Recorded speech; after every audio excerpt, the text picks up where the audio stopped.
Hi, I'm Bishop Wynn Wagner, Bishop of the Diocese of Texas of the North American All Catholic Church. And this is one of a series of videos on sacristy and altar training. Running the camera is Bishop Thomas Hooker, and you will be actually seeing him in another tape. First, I want to talk about linens. Before I talk about linens, there are two what I call meta rules or uber rules, and if you remember these two rules, it's going to make a lot of things simple, and you'll just know. Number one is right over left. Right over left. Anytime you have to fold something, anytime you have to put something on top of something else, you do the left first and then the right. So a priest's stole crosses in front. It's right over left. When you do prayer hands, you cross the thumbs. It's right over left. When you fold one of our linens, the corporal, it's right over left. So you do the left first and then the right. And everything I can think of, when something crosses, right over left. Then, anytime you have the number 3, it's center, left, right. For example, if you're incensing people, it's center, left, right. When you're censing the altar, it's center, then left, and then right. Okay? This tape is about linens. Linen means technically any natural fiber. If you want to be a real traditionalist, a lot of these linens would be flax. Just so you know, by the way, if you have a flax purificator or altar cloth or anything like that, the easiest way to iron flax is you wad it up, stick it in the freezer. And when you take it out, the flax, molecules, are going to be in a way that they respond to the heat of the iron more readily. Just a little tip. We have a corporal, a purificator. I really didn't see those. A pall, a lavabo towel, which I don't have up here on the altar. Anything can be a lavabo towel. Lavabo means I wash. So if you're cleansing your fingers for one reason or another, it can be anything that you dry. Probably not a paper towel, but any linen or cloth finger towel. Okay? A corporal is a piece of square linen. It's a square linen with a cross sort of toward one edge. Right? This goes on the altar when you're saying Mass. Right? It goes under the chalice. To fold a corporal,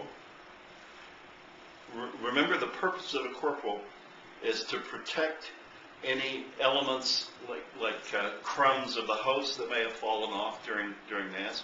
So you want to protect those and keep those in the middle. That's a good way to remember how to fold it. So it's bottom up.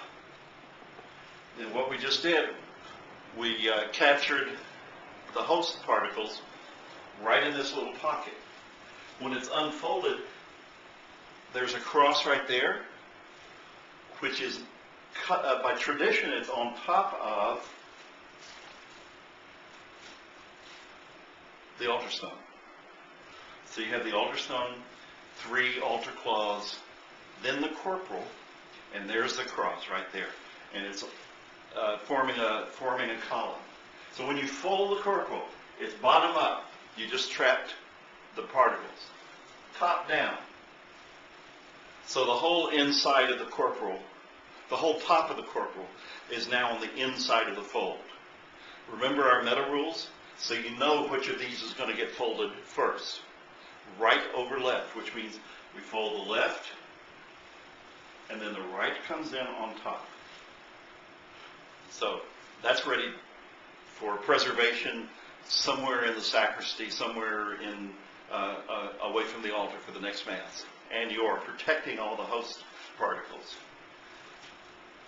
Corporal. The corporal is a rectangular piece of linen. This is used along with the chalice. This is used to wipe the chalice during Mass. So it's quite possible that you will get consecrated wine on your purificator. You called it a corporal. What's that? You called it a corporal just a moment ago. It is? Yeah. This is a purificator. Right. If I called it a corporal, I apologize. It's folded. If you fold it exactly in two, the cross will be right on the fold. So it's customary to just move that down just a skosh, and that's how it's stored. It goes like this on top of a chalice when you're waiting for Mass.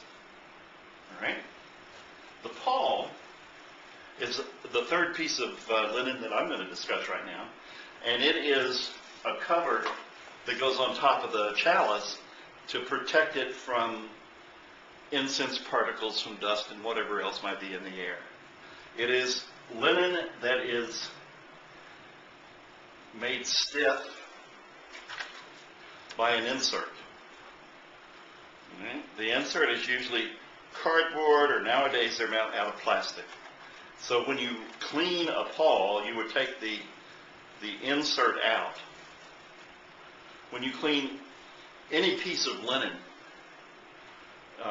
you rinse it first, because the corporal is going to have host, the purificator is going to have the blood of Christ, and the pall, who knows what it's going to have. But you rinse it in plain water. Okay? And supposedly, only a deacon or above should be doing that first rinse of the sacred linens. Okay? You rinse it in water, and then you pour that water out onto the ground. Sacristies used to have a sink that had a drain that went straight down to the ground, not into the sewer system. If you're not in an old church, physically, that you won't find that. So it's customary. You get a pot of water, plain water, not soap. You rinse the linens, pour that on the ground.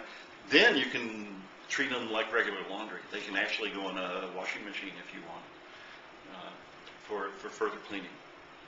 So that's linens. Incense is next.